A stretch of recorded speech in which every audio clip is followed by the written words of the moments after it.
म्हणून शरण जावे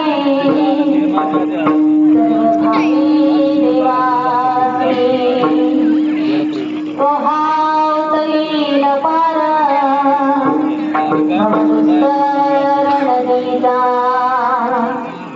माई बापा प्रस्तुत प्राप्त समाज सेवेकरता निवडलेला अभंग देहनिवासी वैराग्याचे वस्तिवंत पुतळे पंचमवेदाचे निर्माते भगवंताचे लाडके भक्त जे सदैव वैकुंठाला गेले ते जगद्गुरु जगन्मान्य सच्चिदानंद स्वरूप श्रीमंत संत तुकाराम महाराजांचा 4 चरणांचा उपदेशपर विचार अभंग आहे.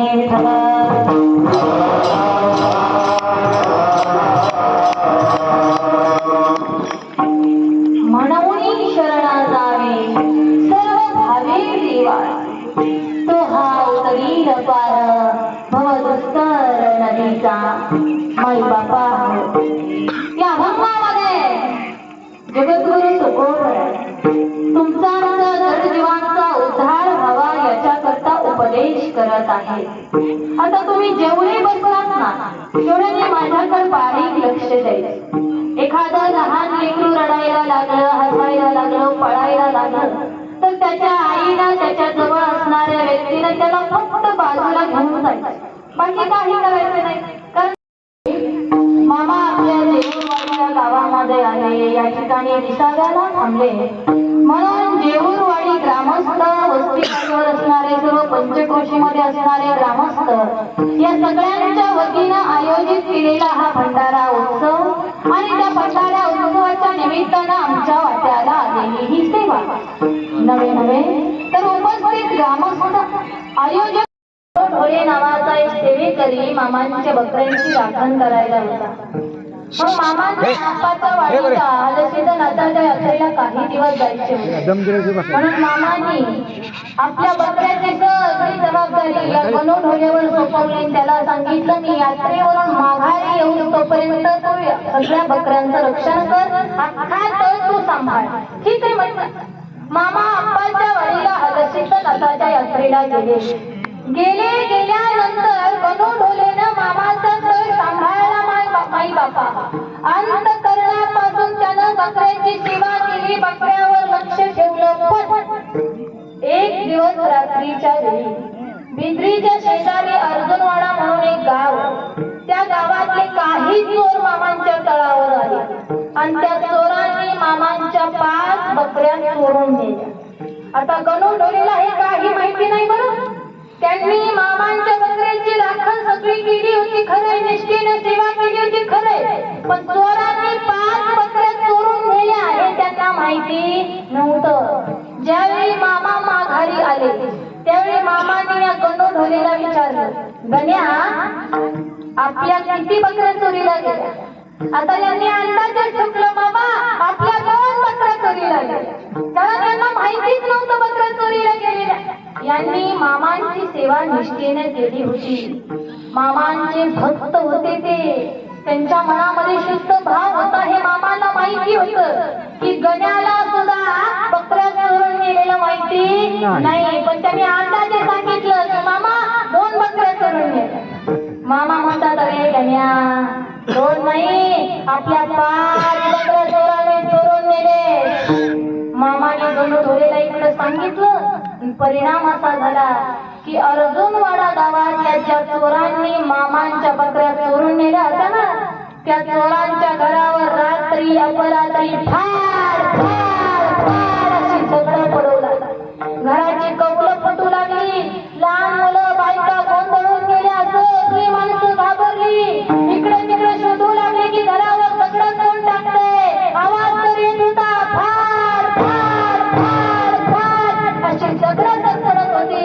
मात्र दगड उठून येतात आणि दगड कोण टाकतंय हे त्यांना कळत नव्हतं. सगळ्यांनी पहारा देऊन बघितलं की दगड कोण मारतंय, कोण टाकतंय, कुठल्या दिशेने येतात, पण कुणालाही काहीही कळालं नाही. 8 ते 10 दिवस हा खेळ चालू होता. माई बापा हे सगळे जण लक्ष ठेवून होते, पहारा देत होते. कोण दगड टाकतंय, कोण दगड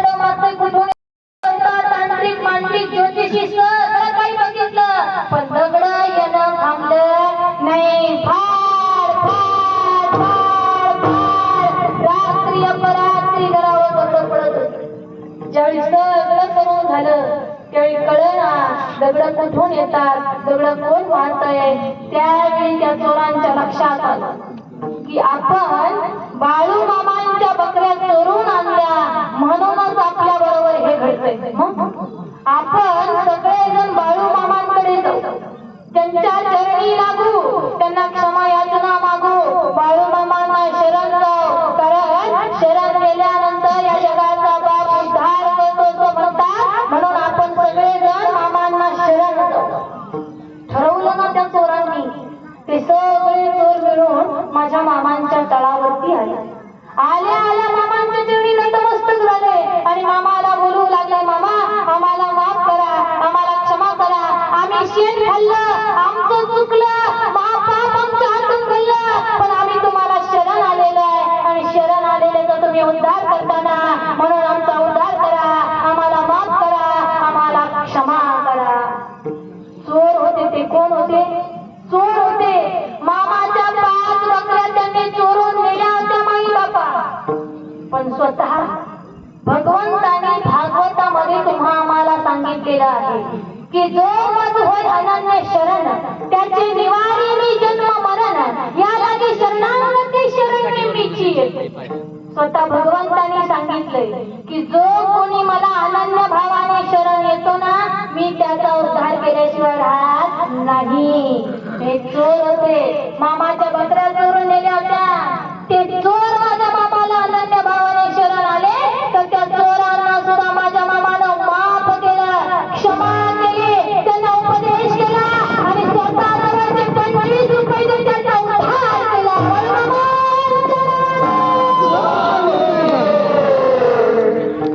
किती कृपाळू भगवंत आहे माई बापा. अरे आणखी त्यानं आमच्यासाठी काय करायचं? किती समजावून सांगितले माझ्या मामाने तुम्हा आम्हाला की तुम्ही फक्त अनन्य भावाने मला शरण या, मी तुमचा उद्धार केल्याशिवाय राहत नाही. अजून काय करायचं रे माझ्या मामाने माई बापा? ऐका ना, शंकेश्वरामधलं भजनी मंडळ मामांच्या तळावर कोलेवाडीला भजनासाठी निघालं होतं. आता तुम्ही जसा भंडारा उत्सव साजरा केलाय ना, तसा कोलेवाडीमध्ये भंडारा उत्सव साजरा होत होता. म्हणून त्या भंडारा उत्सवाला शंकेश्वराचं भजनी मंडळ मामांच्या तळावर भजनासाठी येत होतं. त्या भजनी मंडळाने एक टॅक्सी केली. त्या टॅक्सीमध्ये सगळं भजनी मंडळ बसलं आणि टॅक्सीनं मामांच्या तळावरती आले. तळावरती आले त्यावेळी मामा एका झाडाखाली बसले होते. मोठं झाड होतं.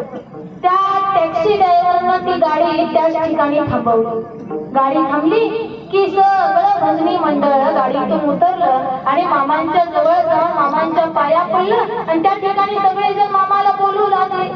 टॅक्सी ड्रायव्हर आपलं यांची वाट बघत होता. आता येतील, मग येतील, माझं भाडं देतील, मला जायचंय असा त्याचा विचार. पण बराच वेळ झालं तरी हे भजनी मंडळ काय टॅक्सी ड्रायव्हर कडे येत नव्हतं आणि त्याला जाऊ देत नव्हतं. का तर त्यांच्याकडे या टॅक्सी ड्रायव्हरला देण्यासाठी पैसेच नव्हते माई बाबा. म्हणजे टॅक्सी ड्रायव्हरनं मामांच्या एका भक्ताला अर्थात त्या भजनी मंडळाच्या एका भजनाला बोलवून घेतलं, ज्यांचं नाव आहे हरी वडे. मग या भजनाला बोलवून घेतलेला टॅक्सी ड्रायव्हर त्यांना म्हणू लागला की तुम्ही माझं भाडं देऊन टाका, मला आताच्या आता जायचंय, मला खूप गडबड आहे. त्यांनी स्पष्ट सांगितले, बघ तुला देण्यासाठी आमच्याकडे काय पैसे नाही, आम्ही संध्याकाळी मामांच्या तळावर भजन करणार आहोत, मग मामा आम्हाला मानधन देणार आहे. मामाने आम्हाला दिलं की त्यातून आम्ही तुझं पैसे देणार आहे, तुझं भाडं देणार आहे. आता काय आमच्याकडे भाडं मागू नको, तुला देण्यासाठी आमच्याकडे पैसे नाही. आता यांनी एवढं समजावून सांगितलं पण तो टॅक्सी ड्रायव्हर ऐकतच नव्हता. बराच वेळ टॅक्सी ड्रायव्हरचा हरी वडेरांचा वाद चालू होता. तो पैसे मागायचा हे नाही म्हणायचे, तो मागायचा हे नाही म्हणायचे. मामाचं सगळं लक्ष या दोघांकडे होतं. बराच वेळ झालं त्या दोघांचा वाद चाललेला आहे. मामाचं सगळं काही लक्षात आलं माई बापा. मामा बसल्या ठिकाणी त्या हरी वडेरांना हात मारतात आणि म्हणतात, हरी त्या ड्रायव्हरला म्हणा माझी तुझी गाडी झाडा घालून मागे दे, नाहीतर या बाळू धनगराचा हिस्सा बघा. मामाचा आवाज ऐकला ना की तो ड्रायव्हर घाबरला, कारण मामांचा खडा आवाज होता. मामा जोरात बोलले होते की त्या ड्रायव्हरला सांग आताच्या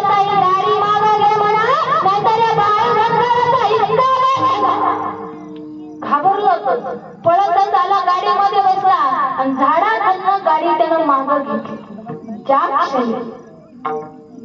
क्षणी त्या ड्रायव्हरनं त्याची गाडी झाडाखालून मागं घेतली, त्या क्षणी त्या झाडाची भली मोठी फांदी तुटली. कडकड कडकडचा आवाज आला, जोरात त्यावेळी त्या ड्रायव्हरच्या लक्षात आलं की आता जर आपण गाडी मागं घेतली नसती तर ही झाडाची भली मोठी फांदी आपल्या ज्याच्यावर भरत, आपला संसार ज्याच्यावर चालतो, आपली लक्ष्मी म्हणजे आपली गाडी आहे. आणि जर आपण मागं घेतली नसती, मामाने आपल्याला मागं घ्यायला सांगितली नसती तर ही फांदी गाडीवर पडली असती आणि आपण आपलं पोट ज्याच्यावर भरतं त्याचं वाटोळं झालं असतं, आपलं काय हाल झालं असतं, आपली काय अवस्था झाली असती हे त्याच्या लक्षात आलं. माई बापा त्याला कळून चुकलं की मामा काय करू शकतात, मामा कोण आहे की मामाने गाडी मागं घ्यायला सांगितली म्हणून आपल्या गाडीचं संरक्षण झालं. आपला प्राण, आपला जीव, आपली लक्ष्मी या ठिकाणी सुरक्षित राहिली म्हणून हा ड्रायव्हर गाडीतून उतरला. असं परत जाऊन मामांच्या चरणी नतमस्तक मामांना अनन्य भावाने शरण गेला. मामांच्या जवळ क्षमा याचना मागू लागला. मामा माझं चुकलं, पुन्हा मी असं कधीच वागणार नाही. नवे तर तुमच्या भजनी मंडळाकडून मी भाडंच घेणार नाही मामा. तुम्ही मला जेव्हा कधी बोलवाल ना मी असा यायला तयार आहे मामा. मी कधी पैसे मागणार नाही, पण मला माफ करा, मला क्षमा करा. मी तुम्हाला शरण आलोय मामा, माझा उद्धार करा. अरे त्या क्षणी त्या टॅक्सी ड्रायव्हरच्या मनातला भाव माझ्या मामाने जाणला आणि त्याला आशीर्वाद देऊन त्या टॅक्सी ड्रायव्हरचा सुद्धा उद्धार केला. असा हा माझा कृपाळू भगवंत आहे की माझ्या मामांच्या कृपा आशीर्वादानं त्या ड्रायव्हरचं जीवन सुख, समृद्धी, समाधान आणि संपत्तीनं नाहून निघालं. ही ताकद माझ्या मामांची आहे, त्यांच्या आशीर्वादाची, त्यांच्या कृपेचे. मामा म्हणून अशा कृपाळू भगवंताला तुम्ही आम्ही अनन्य भावाने शरण गेलं पाहिजे.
आम्ही जर का सर्व भावानं भगवंताला शरण गेलो, माझ्या मामांना शरण गेलो तर माझे मामा तुमचा आमचा उद्धार केल्याशिवाय राहणार नाही. मग जो भगवंत तुमचा आमचा उद्धार करतोय, ज्याच्या कृपा आशीर्वादामुळे तुमचं आमचं जीवन सुखी होतंय, त्याच्या नामाचा गजर तुम्ही आम्ही केला पाहिजे की नाही सांगा बरं. केला पाहिजे ना? केला पाहिजे ना? मग करायचं का? थोडंसं विकून जातात. आदमापूरच्या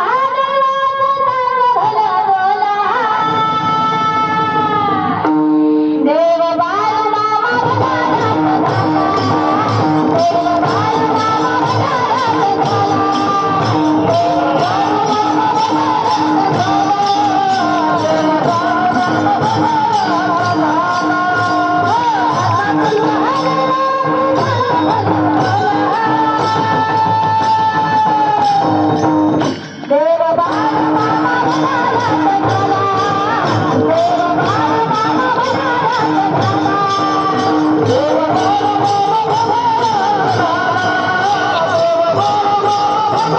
Oh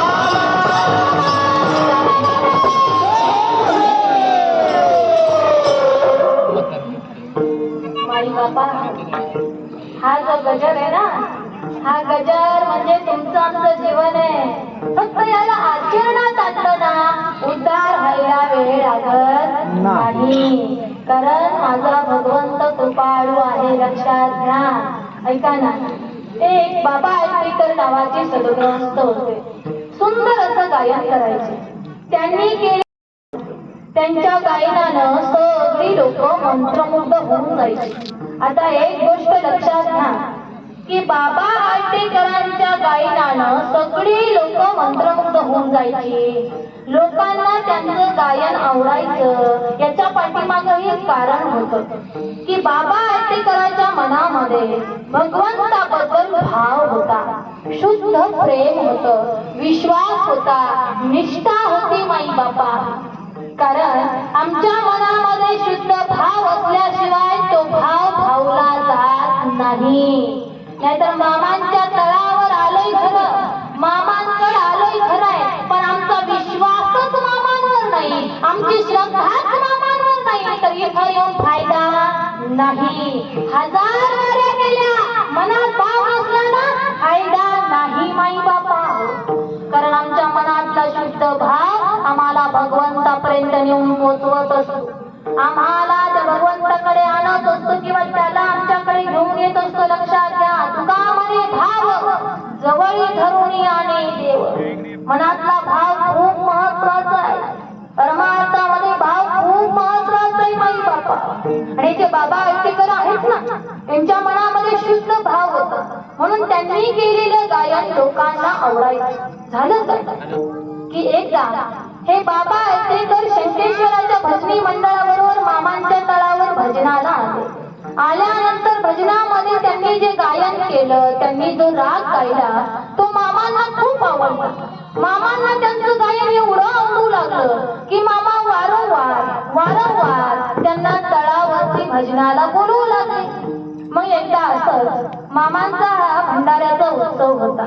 मामांनी बाबा आळतेकरांना आणि भजनी मंडळाला भजनासाठी बोलवलं होतं. तळावरती आले, भजन झालं. भजन झाल्यानंतर सगळ्यांनी प्रसाद घेतला आणि सगळेजण जायला निघाले. गेल्यानंतर सगळे गाडीत बसले होते, फक्त बाबा आळतेकर गाडीमध्ये बसणार होते. तेवढ्यात मामांनी या बाबा आळतेकरांना हाक मारली, आवाज दिला, के बाबा आळतेकर थांब. मामा काय म्हणतात, के बाबा आळतेकर थांब. बाबा आळतेकरांनी मामाची हाक ऐकली की पळतच मामांकडे आले. मामांना विचारलं, मामा काय राहिलंय का, काय चुकलंय का, काय सांगायचंय का. मामा म्हणतात, माझ्याजवळ पैसे. हे बाबा आळतेकर मामांच्या शेजारी बसतात. मग मामा त्यांना म्हणतात, बाबा चाललाय तर जा. काय म्हणतात, चाललाय तर जा, पण गेल्यानंतर तू माझं एक काम कर. बाबा आळतेकर मामाला म्हणतात, मामा एक काम. मामा म्हणतात, सगळी नको, एकच नीट कर. ज्याला नीट चला बरं माई बापा. काय म्हणतात, सगळी नको, एकच पण नीट कर. ठीक आहे म्हटले मामा, काय करायचं सांगा. मामा म्हणतात, बाबा चाललायस तर जा, पण गेल्यानंतर ज्ञानेश्वरीच्या वाचनाचा नियम चालू कर. ठीक आहे म्हटले मामा, तुम्ही सांगितलं ना तसं करतो. मग हे बाबा आळतेकर मामांचा दर्शन घेतात, आशीर्वाद घेतात आणि शंकेश्वराला जातात. गेल्यानंतर आपली नित्याची सगळी कामं उरकतात आणि मामाने जे काम सांगितलंय त्या कामाला सुरुवात करतात. मामाने त्यांना ज्ञानेश्वरीचा नियम चालू करायला सांगितलं होतं, म्हणून बाबा आळतेकरांनी ज्ञानेश्वरीचा नियम चालू केला. चालू केलेला हा नियम एक महिनाभर चालला माई बापा. लक्षात घ्या, ज्ञानेश्वरीच्या दररोज 300 ओव्या वाचाव्या, त्यावेळी हा नियम एक महिनाभर चालत असतो. त्यांनी चालू केलेला नियम महिनाभर चालला, पण महिन्यानंतर सुद्धा त्यांनी नियम चालू ठेवला का तर मामाने सांगितलं होतं की हा नियम चालूच ठेवायचा. म्हणून त्यांनी ज्ञानेश्वरी वाचणं बंद केलं नाही, नियम चालूच ठेवला. पण झालं काय की एक दिवस हे बाबा आळतेकर ज्ञानेश्वरी वाचायला बसले असताना अचानकपणे त्यांनी आपली नजर अशी समोर नेली. समोर नेल्यानंतर त्यांनी बघितलं की एक नाग राजा त्या ठिकाणी आलेला आहे. त्यानं हात वर फणा काढलेला आहे, वेटोळ घालून बसलेला आहे, आनंदाने डुलत आहे. आता हे बाबा आयतेकर मामांचे भक्त होते म्हणून त्या नागराजाला घाबरले नाही. त्यांनी ज्ञानेश्वरीचं वाचन चालू ठेवलं. पण ज्यावेळी त्यांची ज्ञानेश्वरी वाचून झाली त्यावेळी तो नागराजा आपोआप निघून गेला. बर हा प्रकार एकदा नाही दोनदा नाही सारखा घडू लागला की बाबा आयतेकर ज्ञानेश्वरी वाचायला बसले की तो नागराजा यायचा, वेटोळ घालून हातभर पणा काढून बसायचा, आनंदाने डुलायचा. जणू काय तो नागराजा ज्ञानेश्वरी ऐकायचा नाही. बाबा ज्ञानेश्वरी वाचून झाली की पुन्हा निघून जायचं. बाबा आयतेकरांच्या लक्षातच येईना की नाग रूपामध्ये ज्ञानेश्वरी ऐकायला नेमकं कोण येते. त्यांना काही कळत नव्हतं. म्हणून त्यांनी ठरवलं मामांकडे जायचं आणि मामालाच विचारायचं. म्हणून हे बाबा आयतेकर मामांच्या तळावरती आले. चेहरा थोडा पडलेला होता. मामांचं दर्शन घेतलं की मामाने विचारलं, काय बाबा, कशाचं दुःख आहे, कशाची चिंता आहे. हे बाबा आयतेकर मामाला म्हणतात, मामा बरेच दिवस झालं माझ्या बरोबर एक प्रकार घडतोय बघा. काय घडतंय मामा, मी ज्ञानेश्वरी वाचायला बसलो की एक नागराजा बसतोय, आनंदाने डुलतोय आणि ज्ञानेश्वरी वाचायची झाली की निघून जातोय. मामा मी एवढा मोठा भाग्यवान आहे तो की माझ्या मुखात निघलेली ज्ञानेश्वरी ऐकायला भगवंताने नाग रूपामध्ये यावं. मामा सांगा ना, या नाग रूपामध्ये नेमकं ज्ञानेश्वरी ऐकायला कोण येत आहे. त्यावेळी मामा फक्त स्मित हास्य करतात. या बाबा आयतेकरांच्या पाठीवरून हात फिरवतात आणि मग म्हणतात, बाबा भिवू नकोस, मी तुझ्या पाठीशी आहे. अरे तुझ्या ज्ञानेश्वरी वाचनावर माझं पूर्णपणे लक्ष आहे. बघा बरं मामा काय म्हणतात माई बाबा की बाबा अरे मला ज्ञानेश्वरी ऐकायची होती म्हणूनच मी तुला ज्ञानेश्वरी वाचायला लावली होती. म्हणजे नाग रूपामध्ये ज्ञानेश्वरी ऐकायला कोण येत होत. या जगातला माझे मामा ज्ञानेश्वरी ऐकायला येत होते माई बाबा.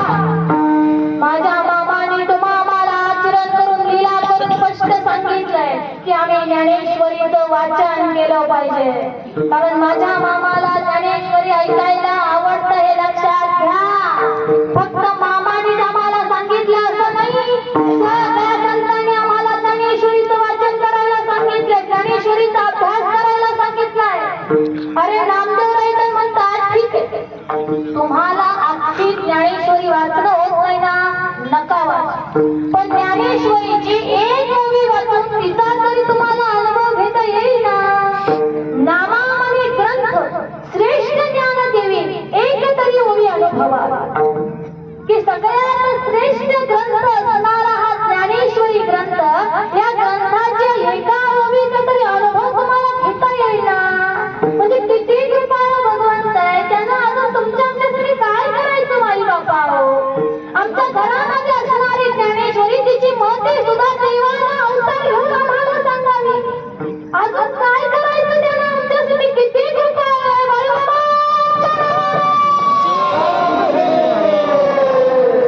अरे मामा नदीच्या काठालगत जी जमीन असते त्याला काय म्हणतात. गाळयुक्त जमीन किंवा मळी म्हणतात. त्या जमिनीमध्ये बकऱ्यांना आवडणारं गवत सारखं सारखं उगवत असत. मग एक दिवस मामांनी त्यांच्या जमिनीमध्ये उगवलेलं ते गवत बघितलं आणि विचार केला की आपल्या बकऱ्या आपण इथं चारायला आणायच्या.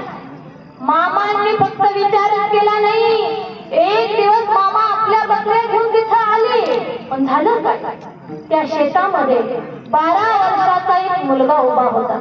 मामाने त्या मुलाला त्याचं नाव विचारलं, तू कोणाचा रे. त्यावेळी त्या पोरानं सांगितलं, मी कोंडीबा पाटलाचा पोरगा आहे, माझं नाव भिकाजी आहे. मामा म्हणतात, ठीक आहे, हे शेत तुझंच आहे का. हो माझ्याच वडिलांचं आहे. मग या शेतामध्ये माझ्या बकऱ्या चालू काय. डायरेक्ट मामा विचारतात. हे 12 वर्षाचं पोरग मामाने विचारल्या क्षणी उत्तर देतं की मामा बिनधास्त चाला. तुमची आमची पोरं असती तर म्हणाली असती, आधी आमच्या आई बाबाला विचारा, मम्मी पप्पाला विचारा, मग आमच्या बांधाच्या पाऊल टाका. तसं टाकू नका. पण पण हे निष्ठावंत भक्त असतात ना माई बापा, ते बघा कसे असतात. 12 वर्षाचा भिकाजी आहे, पण मामाला म्हणतो मामा बिनधास्त बकऱ्या चरा. त्यानं सांगितलं ना मामाने बकऱ्या चरायला सोडले. त्या शेतामध्ये एवढा चारा होता की तिथं बकऱ्या पांगण्याची भीती नव्हती, म्हणजे बकऱ्या इकडं तिकडं जाण्याची भीती नव्हती. म्हणून मामाने बकऱ्या सोडल्या आणि मामा एका झाडाखाली बसले. त्या झाडाखाली बसल्यानंतर मामाने त्या भिकाजीला तांब्या भरून आणायला सांगितलं. त्यानं तांब्या भरून आणला. मामा पाणी पिले आणि पाणी पिल्यानंतर जणू काय मामाने त्याची परीक्षा घ्यायचं ठरवलं. जर एखाद्या लहान मुलानं आपलं काम ऐकलं तर आपल्याला आनंद होतो की नाही सांगा बरं. आपण त्या लहान मुलाला म्हणतो बाळा तुला काय देऊ, चॉकलेट देऊ का, बिस्किट देऊ का, कुरकुरे देऊ का, मॅगी देऊ का, म्हणतो की नाही माई बापा. तसं या भिकाजीनं मामांचं काम ऐकलं होतं, म्हणून मामा या भिकाजीला म्हणतात बाळा तुला काय देऊ सांग बरं. पण हा 12 वर्षाचा भिकाजी मामाला म्हणतो मामा मला काय बी नका. मामा म्हणतात असं कसं. मामा डोक्यावरचा जरीचा रुमाल काढतात आणि त्या भिकाजीला म्हणतात हा घे. माझ्या डोक्यावरचा जरीचा रुमालही तुलाच राहू दे. पण तो भिकाजी म्हणतो मामा मला हा जरीचा रुमाल नकोय. मामा म्हणतात ठीक आहे जरीचा रुमाल नकोय ना, माझ्या खांद्यावर हे मौल्यवान घोंगडे हे तुलाच राहू दे. नको मामा मला घोंगडं पण नकोय. मग मामा खिशामध्ये हात घालतात, पैशाने भरलेला बटवा काढतात आणि त्याच्या पुढे उघडा करून ठेवतात आणि मग मामा म्हणतात त्यातले पाहिजे तेवढे पैसे घेऊन मुलं पैशानं आकळी जातात. पण हा भिकाजी आहे ना माई बापा, हा मामाला म्हणतो मामा मला यातले पैसे बी नका. लक्षात घ्या आम्ही जर त्या लहान पोराला म्हणलं चॉकलेट देऊ, बिस्किट देऊ, कुरकुरे देऊ, मॅगी देऊ आणि ते पोरगं त्यातलं काय घेत नसलं तर आपल्याला वैताग येतो की नाही. अरे चॉकलेट नको, बिस्किट नको, मॅगी नको, कुरकुरे नको, तुला नेमकं देऊ काय आपण म्हणतो की नाही. तसं मामाला सुद्धा वैताग आला. मामा या भिकाजीला म्हणतात अरे तुला माझ्या डोक्यावरचा जरीचा रुमाल नकोय, माझ्या खांद्यावरचा मौल्यवान घोंगडा नकोय, माझ्या पत्रातले पैसे नकोय, तुला मी नेमकं देऊ तरी काय म्हणतात मामा तुला नेमकं देऊ तरी काय. त्यावेळी हा 12 वर्षाचा भिकाजी मामाला म्हणतो की मामा मला फक्त तुम्ही आणि तुमची सेवा पाहिजे. काय मागितलं देवाकडे माई बापा, देव सगळं द्यायला तयार होता, पाहिजे ते द्यायला तयार होता. पण त्या भक्ताला देवाकडे काय मागितलं, मला फक्त तुम्ही आणि तुमची सेवा पाहिजे. अरे मामाला एवढा आनंद झाला माई बापा हो, मामा त्याच्यावर प्रसन्न झाले. मामा त्याला म्हणतात लेका तुला एवढी प्रलोभन दाखवली पण तू फसला नाही. मामाने त्याला आशीर्वाद दिला आणि त्या आशीर्वादाचा परिणाम असा झाला की या भिकाजीला मामांची सेवा 1 दिवस नाही, 2 दिवस नाही, 1 महिना नाही, 2 महिने नाही, 1 वर्ष नाही, 2 वर्ष नाही. माझ्या मामांची समाधी 4 सप्टेंबर 1966 साली झाली. तोपर्यंत हा भिकाजी माझ्या मामांची सेवा करत होता आणि मामा समाधीस्थ झाल्यानंतर सुद्धा त्यांचा परिवार माझ्या मामांची सेवा करत होता माई बापा. असा हा माझा कृपाळ भगवंत आहे की माझ्या मामांच्या कृपा आशीर्वादामुळे त्या भिकाजीचं जीवन उजळून निघालं.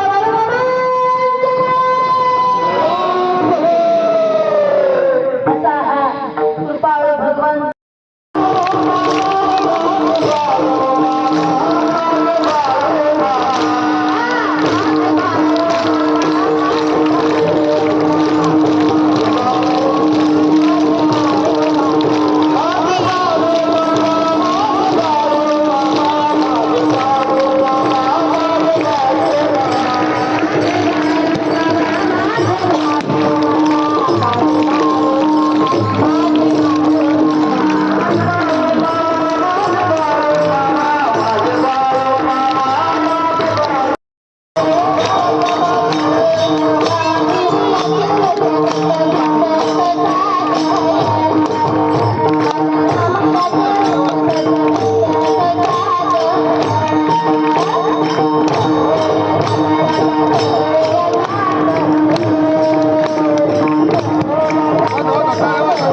आल्या का?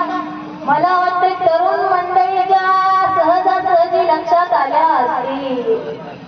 पण आता ती उभी मी गाणार आहे ना, तुम्ही माझ्याकडे लक्ष द्या. त्यांच्याकडे मामा लक्ष देतात, तुम्ही माझ्याकडे लक्ष द्या. ऐका, ज्याच्यासाठी आलोय आपण ते केलं पाहिजे की नाही? मामा म्हणतात ते आपण आपलं काम करू.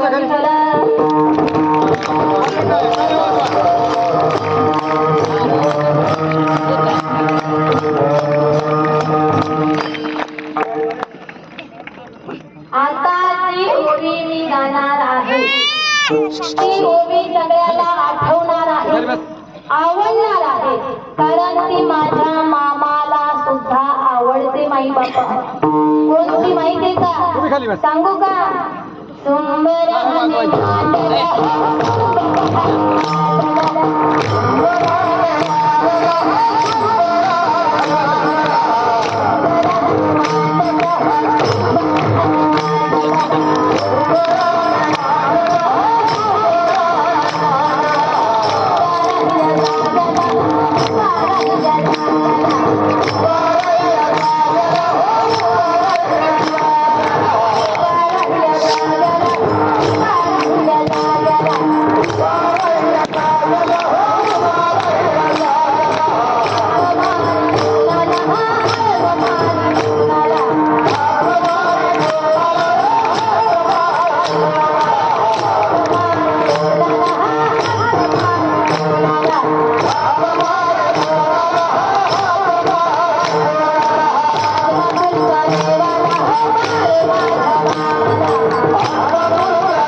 जन्माला आलोय माई बापा. देवानं आम्हाला हा देह दिलाय ना, फक्त एवढ्यासाठी दिलाय. देवी दिला देह. पण लक्षात घ्या, आमचा हा देह पंचमहाभूतापासून बनलेला आहे. पुढे किती वेळ घ्यायचे सांगा, मग चालू ठेवूया. विठ्ठला